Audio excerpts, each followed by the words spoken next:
What's really going on past round 30 in Black Ops 6 Zombies? Why do your guns feel so bad? Is the Mangler spam really that bad? Do we need Double Tap 2.0 to make its faithful return? And we may have found something far worse than the Mangler spam here in the high rounds of Black Ops 6. Today, I've got the numbers, I've got the graphs, and some mind-blowing facts that might just change the way you look at the high rounds of Black Ops 6. I know when everybody hears, high rounds Black Ops 6 post round 30, we all jump onto the Mangler hate, and I'm right there with you. I think Manglers are spammed way too much. I don't think that's as interesting as a conversation as what I want to talk about here first. We'll get to that, but there's something we need to talk about first, and that's going to be zombie health and weapon damage. I've seen a lot of people say, my guns are useless past round 30, my guns don't deal any damage, and I wanted to find out if this is real. So what I did, I made probably the simplest spreadsheet, as you can see right here. I calculated the rounds and the zombie health per round. Ignore all of this damage per second and all this stuff until later. We'll get to it really soon. Zombie health, I calculated all the zombie health all the way up until health cap, which is round 55. It's actually quite easy. Every time you get an insta-kill or a mutant injection or something, it'll actually tell you the health of all the zombies here. And this is it graphed. This is a really pretty graph. And if you know zombies, this looks pretty normal. It actually progresses pretty linearly here for the first 10 rounds, and then it starts getting exponential here. But then at around round 30 or so, it gets linear again, all the way up until round 55, where it's 50,000 health points per zombie. If this was any zombies game before Black Ops 4, so Black Ops 3, Black Ops 2, Black Ops 1, World War,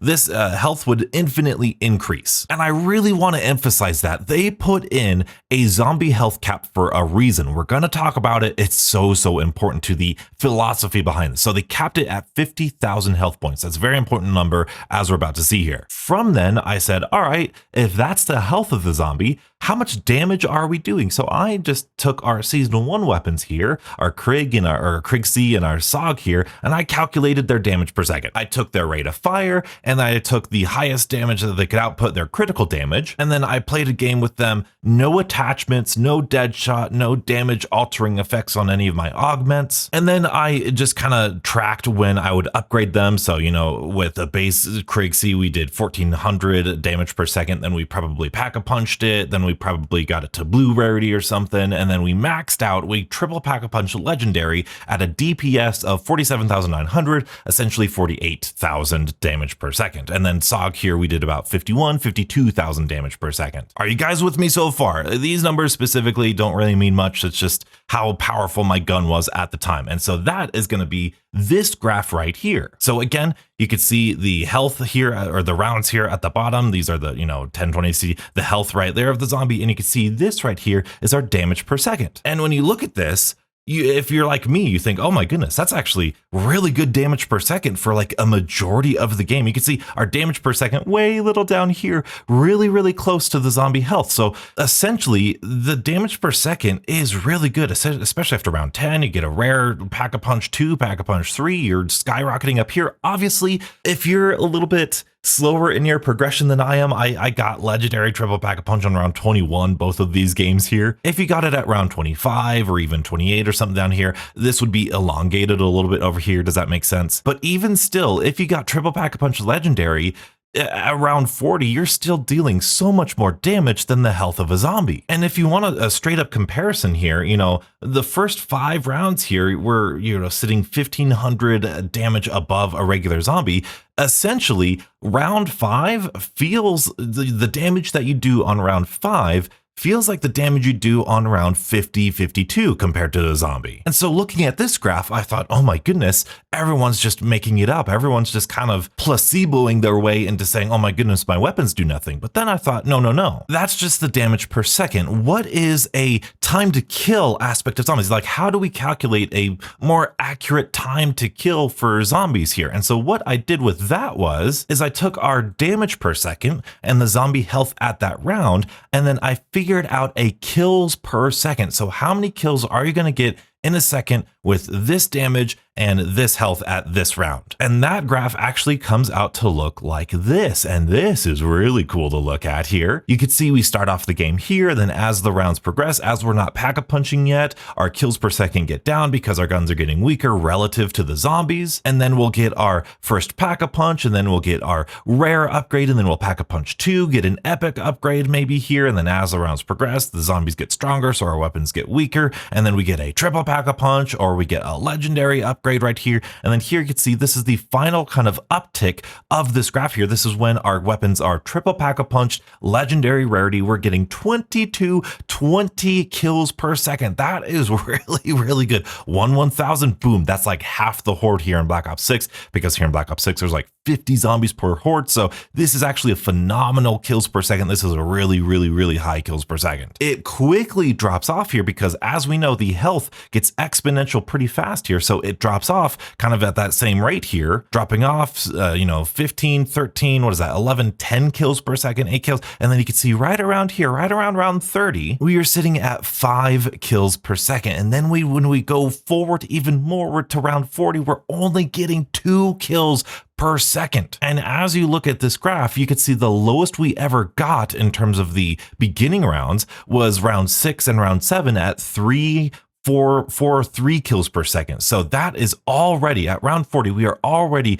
feeling lesser effective weapons at round 40 than we were at round 7. Now that might not be that big of a deal because, of course, it's round 40. It should be weaker here, but look at how much damage we were doing for the bulk of the game. Up until round 30, we were living large, killing all these zombies really quickly. And then all of a sudden, boom, we hit this wall right here around round 25 all the way up to 40 and 50. And we get to round 50 and we're getting 1 zombie kill per second. This is where we get the feeling of our weapons being absolutely garbage. Now, 1 zombie per second in, back in the day, back in Black Ops 3, Black Ops 2, that's not that bad because they had infinite damage. And so, of course, hey, at least your guns are dealing damage. But I want you to really think about this and think about what these numbers mean, because this is 100% accuracy at the critical points, at headshots, not missing a bullet. And this is unarmored zombies. No armored zombies, straight to the head, not missing a bullet. In my opinion, that is pretty low. This down here, this shocked me. I thought I was going to blow the lid off this and go, oh my goodness, the damage per second is just fine. No, the zombies actually kind of do have a lot more health than I think they ought to. And it's about this time where the conversation turns to Double Tap 2.0. And this is where I say the controversial stuff here. Double Tap 2.0, if you don't know, it doubled its damage. I think that would make the game worse. And let me show you why. Let me show you why here. So let's go back up to our damage per second and let's just pick, around 40 here. This is 48, so we'll do 96,000 and we'll make that the damage per second. Let's pretend double tap, doubling the damage. Hey, this is going to be 104,000 here. Pretending we have double tap 2.0 doubles our damage per second. Let's take a look at what that does. Obviously, our damage per second graph looks really good. Hey, that actually looks pretty similar to rounds 20 to 40. Hey, maybe that looks pretty good. But then when we come down over here, you could see the doubling of the damage right here still only gets us, okay, four zombies per kill. That's not too bad. But again, at round 50, we're only getting 2 kills per second. It's still not that bad. We went from 1 zombie per second to 2 zombies per second. Doubling our damage doesn't do that much. And thinking about this right here, triple pack-a-punch legendary, 22 kills per second. If we were to double that with double tap 2.0, that would be like 40, 45 kills per second. That would be like better than an insta-kill for basically rounds 10 to round like 25 or 30. So not only would double tap not fix the high round problem that's already there, it would obliterate the early game balance, which is already pretty darn easy in terms of killing zombies. Double tap 2.0 is not the fix here. I think the fix to this, if there is a fix, because we got to talk about like philosophically, what is this okay, or do people want this? But assuming if you don't like this, obviously that's why you're probably watching the video. I I would say just moving this down a little bit, lowering this, and really using this graph to maybe, instead of a damage per second or a certain thing like this graph is showing, maybe do something where you don't want players to do any less than like 5 kills per second. Do a focus group test or something and figure out where zombie players really like killing zombies. What feels good in terms of killing zombies? Now, of course, right now we have 5 kills per second at round 30, so maybe that's the lowest that it goes. Maybe right here we cap the health right here. I know that sounds crazy, but maybe that's the situation that we're in currently, because it actually gets even worse than this. Because as a reminder, this graph is the ideal situation, 100% accuracy and no armored zombies. Because the next thing I wanted to figure out was, okay, if this is the ideal situation with unarmored zombies, perfect accuracy, well, I also calculated the armor damage per second. Now I only did the maximum armor damage per second because that's, at high rounds, that's basically what's most important here. And as you can see, the Krig C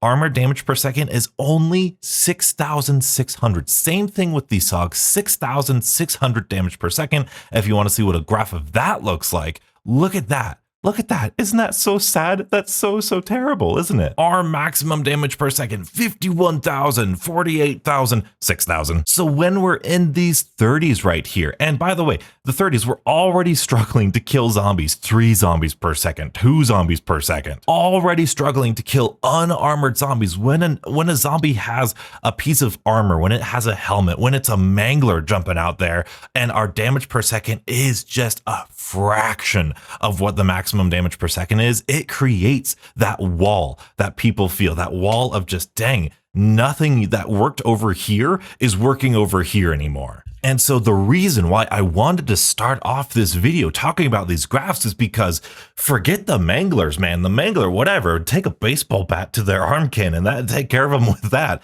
The armored zombie damage, I think is, and the regular damage per second are now the #1 issues that I have with the high rounds, especially in Black Ops 6. Like one of my favorite things about Black Ops 6 is the larger trains. I love getting like 50 zombies plus in the map at a time, because it balances out the wide open areas, and the super sprinters are super intense. I love that sort of stuff. That's so good in terms of challenge and difficulty. But when we're only killing 2 of those guys per second, and there's 50 of them on the whole entire map, you're looking at 30 seconds. You're looking at an entire minute just to kill the horde that's on the map, and not including the people that are respawning. Of course, these rounds feel like molasses when you get to there. And all of these charts, all of these graphs, like I said, these aren't even including the manglers, because remember, the manglers have more health. They have more health than regular zombies. They have armor, and I think they have more armor than armored zombies. And now there's like 5 or 6 of them at a time. And looking at all of these charts, looking at all of the stats and stuff, it's stuff that I'm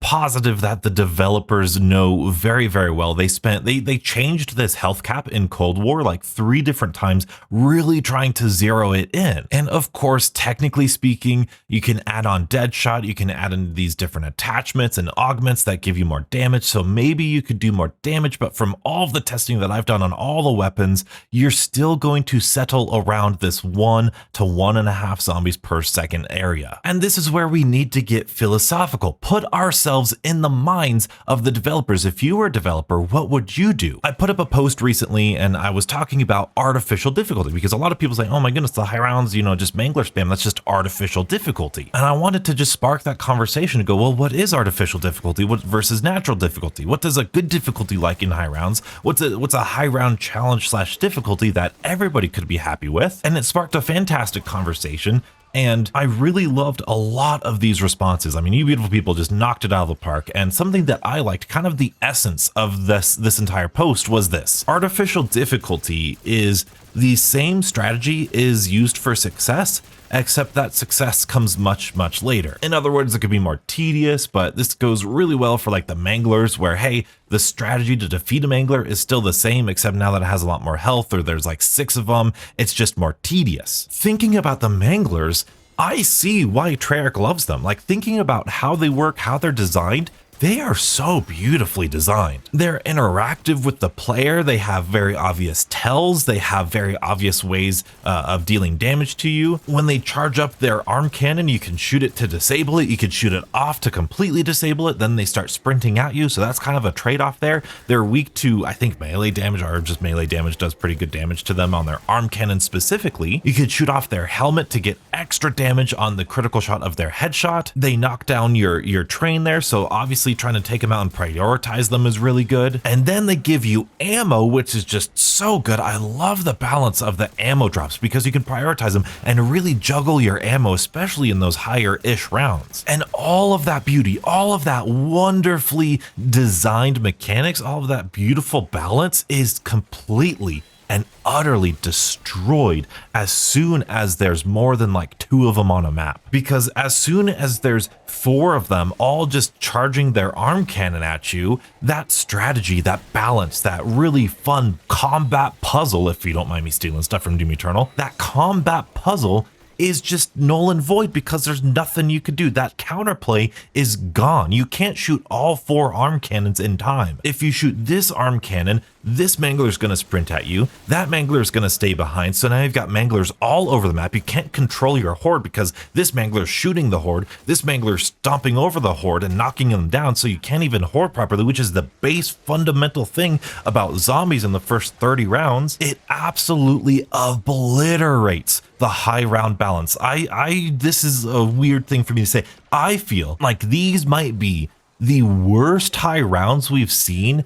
in over a decade. In my opinion, from what I find fun, it might not be the worst. I think that's too objective. It's subjectively, these are my least favorite high rounds just because it takes away all of the assets, all of the tools we have for success, and it funnels us into the kill streak strategy. Zombies having so much health, armored zombies having so much more health, and then Manglers destroying our trains and having so much health. We need to deal more damage to all of those things. The Manglers can shoot us. These super sprinters can catch up to us. Even when we're sprinting, they can catch up to us. So we need more health. So naturally we go to kill streaks. Naturally we go to the mutant injection. Naturally we go to the ether shroud. Naturally we go to the jet gun. These things that make us invulnerable and these things that give us ultimate damage per second. By itself, I really like the mutant injection strategy. I think it's fun. I've done it for quite a while. It's actually a really fun strategy. But also,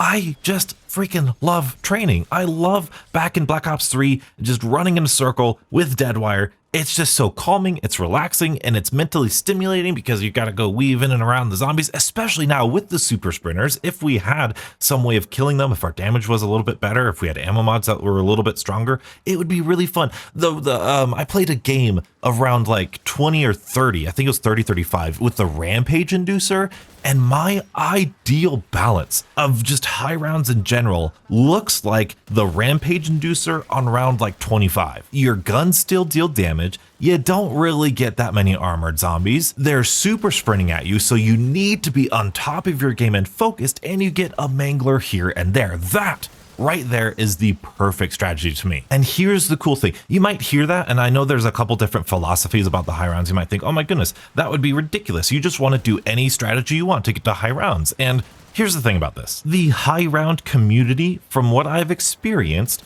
really does the meta strategy. The high rounds at the highest level stop becoming about what the safest strategy is or what's an effective strategy, and it turns into what is the fastest strategy. Because as we just saw, it takes like 170 or however many hours to get to round 999. Even if you could train in Liberty lanes with a regular weapon, that strategy is going to be far slower than camping with the mutant injection in that alleyway. And so at the highest level of those really hardcore high round players, they are still going to find whatever the fastest strategy is rather than the easiest. So like, why not let that easy strategy also take place? And if you remember way back to the beginning of the video, here's kind of my like subtle defense for this. They put in a health cap. Now they might have put in the health cap because, you know, it makes it easier to balance or something as opposed to just infinite damage and infinite whatever. But also they are technically making every single weapon technically usable at those high rounds. So why would they go painstakingly balance all of the zombies to be,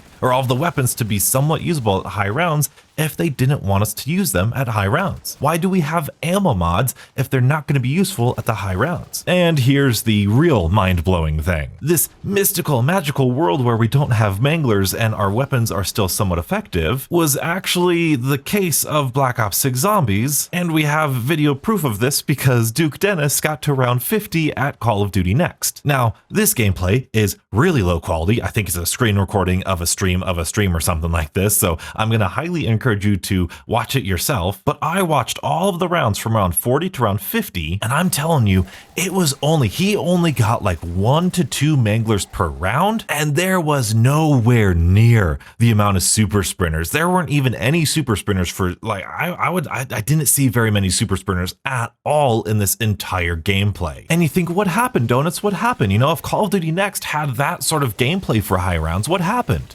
Well, about that, the community happened. The community kind of had a mental breakdown because Duke Dennis, who isn't really a primarily zombies YouTuber, got to round 50 using a ray gun, mind you, a wonder weapon. You know, he got to round 50 just kind of running around the map, not really doing any sort of strategy. And people didn't like that. People thought, oh, the game needs to be harder. Of course, everyone was clowning on Treyarch, like, oh, they said this would be the hardest game, you know, harder than Cold War, and it doesn't look like that. So what they did was they released a little patch before the game was even released saying, by the way, we tweaked the difficulty past round 25. The community was so outraged about one person in the entire world getting to round 50 that they changed the entire game past round 25 to make it harder. And what did they do? They made super sprinters come in at round 40, which is a change that I don't actually really hate all that much. I think super sprinters are sort of fine. But then that is where we see the introduction of the Mangler spam. Because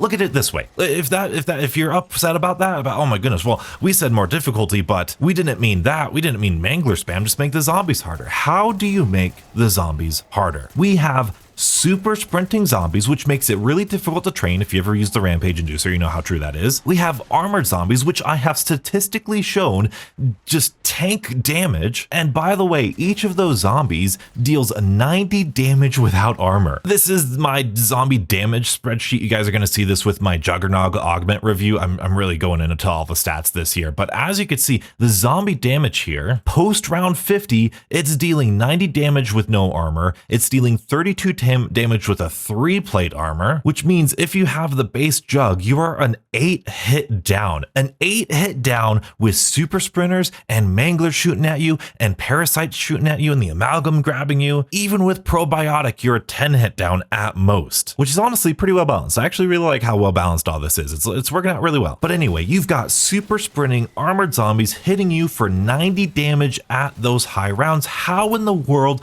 do you make that harder without adding more manglers, without adding more bosses? Of all the options they could have taken, manglers kind of seem like the most reasonable thing to make it harder. I'm at a loss to make it more difficult. This is actually a brilliant comparison here. I'm going to do something real quick. This is, I'll say, high round gameplay from Black Ops 3 here, and I want you to guess just in your mind, what round do you think this is? And I want you to really see the dynamics, the mechanics that we've been talking about versus here in Black Ops 3. This is Black Ops 1 Ascension Remastered Zombie Chronicles in Black Ops 3. You could see we don't have any armored zombies. You could see nobody is super sprinting at us, and you could see there's not 50 zombies on the map. Yes, it's a little bit smaller of a map. Yes, they have infinite damage, but also you can see my dead wire is being taken off or activating every like 5 seconds or so. So even though the zombies have infinite health, we have an infinite damage way of dealing with zombies very, very quickly. Very much faster than just one zombie per second. Surprise, surprise, this is round 98. Yes, this is part of my round 100 run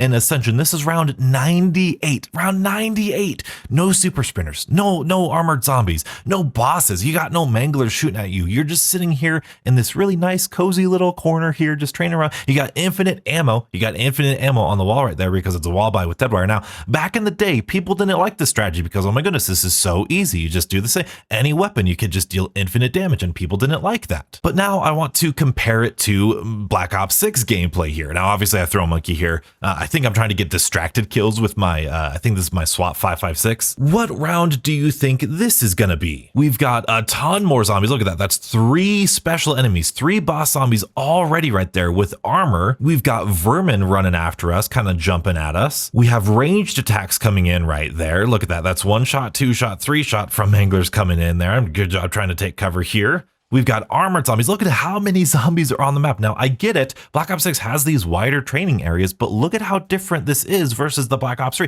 There's so many more bosses. There's so many more enemies here. You got these things jumping at you, these things shooting at you. You need these bigger spaces in order to balance out all of these zombies. And you'll notice that my gun, if we're doing a direct comparison, even though this has a health cap, my gun doesn't look like it's doing that much damage compared to the deadwire strategy back in Black Ops 3. And you might be able to suss out this really isn't super high of a round because there's not a ton of super sprinters yet, but there's a couple coming in because this is merely round 42. This is only round 42, only 42. We're less than halfway to round 90 like we were in the previous clip, and our guns are dealing less damage. The zombies proportionally are harder to kill because, like I said, deadwire, you kill like 7 to 10, I think it's like 7 zombies per activation. And it's taken me a lot more time to kill just basic zombies at round 42 now than it did way back at round 100 in Black Ops 3. And I have to deal with, oh, that was a good cutback, Donuts. That was a good little training spot there. That was a good decision, Donuts. You're good at zombies sometimes. And so even though Black Ops 6, you've got these augments, you've got these perks, and you've got the crafting table and all this stuff, the base gameplay, the challenge of zombies, it has a lot more depth. It has a lot more going for it than just more zombies. Oh, and there's our first super sprinter there. Yeah, there you go. That's our first super sprinter. So clear, and you kind of saw there, like our guns are technically dealing damage. And there's the old napalm burst. Oh, I miss that old napalm burst so much. Having all of this stuff funnels us into that one strategy. And I don't think it would be the worst thing in the world to lower the zombie health cap. I don't think it would be the worst thing in the world. Here's my solution for armored zombies. We have to think about the purpose of armored zombies. Why did they put in armored zombies in the first place? I believe it was to reward accuracy. If you want to break off a piece of armor on an armored zombie, you have to hit it in multiple shots. And if you're shooting its arm and its chest and its head and its leg, it's going to take you way more shots to kill than just shooting it, 3 or 4 times in the head. The problem with that's a good idea, rewarding those headshots, rewarding the very accurate, consistent fire. It's a great idea. However, when you look at a skilled player versus an unskilled player, you are driving your skilled player to shoot it in the head, which is good. However, you are still punishing that good player for shooting it in the head because of the mere presence of the helmet. Not to mention, like we saw in this graph, the absolutely awful kills per second that is already present given that they don't have armor in the first place. What I would suggest, what I think might be a good solution, is putting in armored zombies but take off their helmets. Simple as that. You can keep them on the vest, you can keep them on the shoulders, you can keep them on the legs, whatever. If people aren't accurate, if they're shooting them in the chest, fine, whatever. But if they're shooting them in the head, do not punish them. Do not make it bad. Reward them for shooting them in the head. Reward them for that accuracy, especially at the high rounds when you've got manglers and super sprinters coming at you. You don't need extra adversity against your damage in those higher rounds. You've already got all these other things distracting you. But after taking a look at the manglers, taking a look at these charts and the graphs and the gameplay versus Black Ops 3, I'm not saying that Black Ops 3 is easy. I'm not saying Black Ops 6 is difficult. I'm saying Black Ops 3 had more of a fun balance, in my opinion, of the high rounds, because even though it kind of nullified all of the different weapons, you were using the alternate ammo type versus the weapon. Black Ops 6 and all of these games are in such a close position to allowing you to use these weapons in their base version,